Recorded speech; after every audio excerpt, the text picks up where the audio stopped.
प्रशांत जी एक के बाद एक के बाद एक के बाद एक कई आरोप पे आरोप लगा रहे हैं।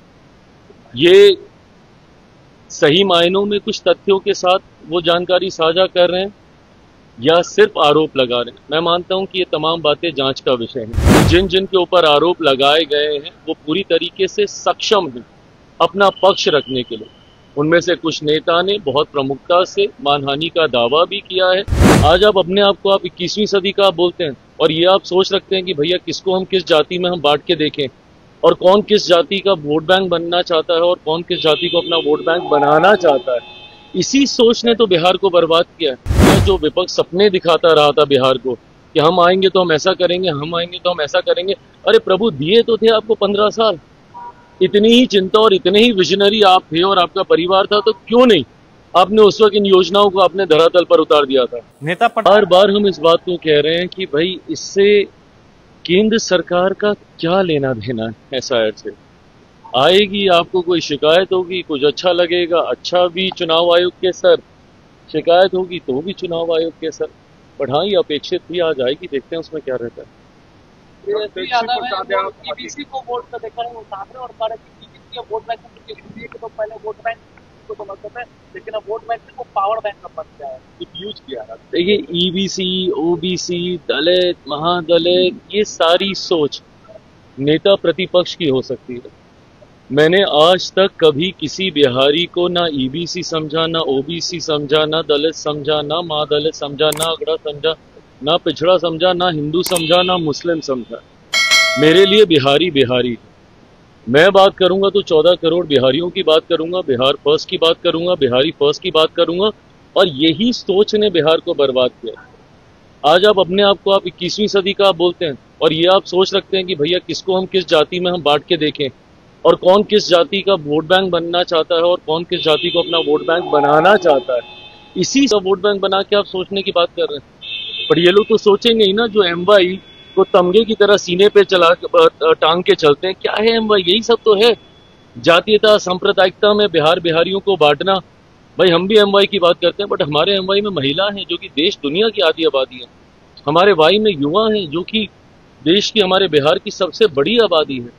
ऐसे में जब ऐसे लोग भी और यंगस्टर से भी अगर हम लोग यही उम्मीद करें कि भैया वो भी जाति में बांटकर वोट बैंक की बात करेंगे, तो पिछले 50 साल जैसे बिहार के गए, अगले 50 साल फिर ऐसे ही जाएंगे।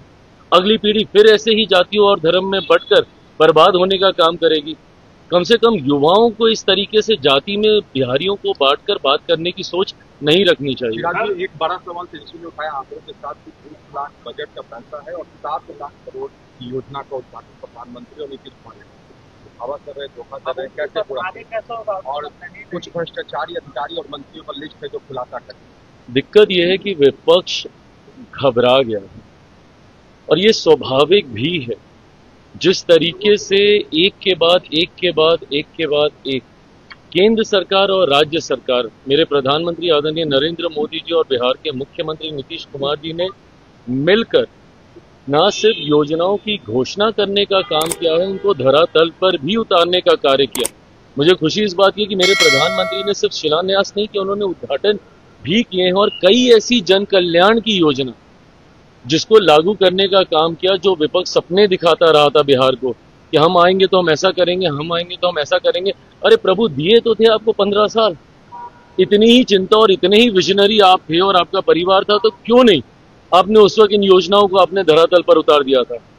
ऐसे में आज जब उन योजनाओं की न सिर्फ घोषणा की गई है बल्कि उसको अमल में भी ला दिया गया है। महिलाओं के लिए आपकी सोच तो भैया सिर्फ सीमित इतनी थी कि आप उम्र भर आप उनको अपने ऊपर डिपेंडेंट रखते, हर महीने आप उनको एक किस्त देते रहते, हर महीने आप एक किस्त देते रहते। यही आपकी सोच थी ना। इसी सोच को आप बोल रहे थे कि भैया कॉपी कर रहे हैं, कॉपी कर रहे हैं। क्या कॉपी किया? आज 10-10 हजार रुपए महिलाओं के अकाउंट में डालकर इस बात को सुनिश्चित करने का हमारी सरकार प्रयास कर रही है कि वो उद्यमी बने, वो अपने पांव पे खड़ी हो। और जब एक महिला अपने पांव पे खड़ी होती है तो पूरे परिवार को साथ लेके खड़ा होती है। तो ऐसे में जिन महिलाओं के अकाउंट में गए हैं 10,000 रुपए, वो इसलिए नहीं गए कि भैया आज दिए हैं फिर तुमको दे देंगे, फिर तुमको दे देंगे। नहीं, आप एक प्रोजेक्ट तैयार कीजिए। आप जिस भी व्यवसाय में आप जाना चाहती हैं, आप उसके लिए आप कार्य कीजिए, इनिशियल रिपोर्ट सबमिट कीजिए और उसके बाद 2 लाख रुपए की और राशि आपको दी जाएगी ताकि आप उसको पूरी तरीके से आप स्थापित कर सकें। ये विकास की सोच है। ये कैसे एक परिवार को आत्मनिर्भर बनाया जा सके, उस दिशा में उठाया गया कदम है। और स्वाभाविक है भैया, ये ऐसे कदम हैं जो सीधा गरीब कल्याण की योजनाओं को सशक्त करते हैं, महिलाओं को सशक्त करते हैं, परिवारों को सशक्त करते हैं। ऐसे में आपको स्वाभाविक है चुभना ये सारी बातें, क्योंकि आपने तो सपने में भी नहीं सोचा था कि ऐसी योजना भी आ सकती है। एक सवाल और है, पीके ने एक बड़ा आरोप लगाया है उप मुख्यमंत्री प्रशांत किशोर सम्राट चौधरी पर, और उन्होंने कहा कि शिल्पी गौतम हत्याकांड में वो भी आरोपी है। डिप्टी सीएम पर एक बड़ा देखिए, प्रशांत जी एक के बाद एक के बाद एक के बाद एक कई आरोप पे आरोप लगा रहे हैं। ये सही मायनों में कुछ तथ्यों के साथ वो जानकारी साझा कर रहे हैं या सिर्फ आरोप लगा रहे हैं? मैं मानता हूं कि ये तमाम बातें जांच का विषय हैं। ऐसी राजनीति एक बार हम लोगों ने दिल्ली में भी देखी थी, जब दिल्ली में भी एक मुख्यमंत्री बनने से पहले आम आदमी पार्टी के एक नेता आए थे और आरोपों की सूची उन्होंने लगा दी थी, और उसके बाद जब उनके पास वक्त आया कि उस सूची पे वो कुछ कार्रवाई कर सके तो उन्होंने एकदम खामोशी साध ली थी। मुझे नहीं पता किन तथ्यों के साथ प्रशांत जी इन बातों को सामने रख रहे हैं। मैं मानता हूं कि जिन जिन के ऊपर आरोप लगाए गए हैं वो पूरी तरीके से सक्षम हैं अपना पक्ष रखने के लिए।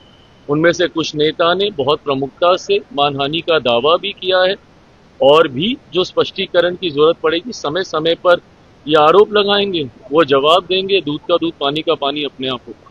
Thank you.